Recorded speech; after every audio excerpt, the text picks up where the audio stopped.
Hello everyone, Hisham with ShiftSwap. I cannot believe it is already April. It's the beginning of Q2, which to a lot of you means it's the beginning of your operations getting busy again. And it reminds me of when I was in the 3PL world during this time period, this April, May, Q2 inbound push where you're getting a lot of volume from the factories.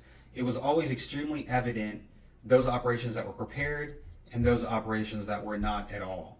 And it comes down to two things. It's operations that are constantly playing offense, they're constantly playing to win, they're preparing, they are making things happen, versus those that are constantly reacting.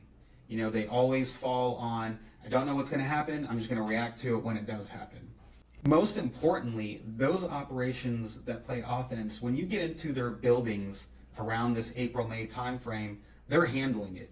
Maybe January, February, March, when volume was slow, maybe they were able to VTO a lot of their workforce. Maybe they were working on continuous improvement projects. Maybe they were able to ramp down their workforce, but they quickly ramped it back up in a very systematic way. And once the April-May timeframe comes, they're able to handle it.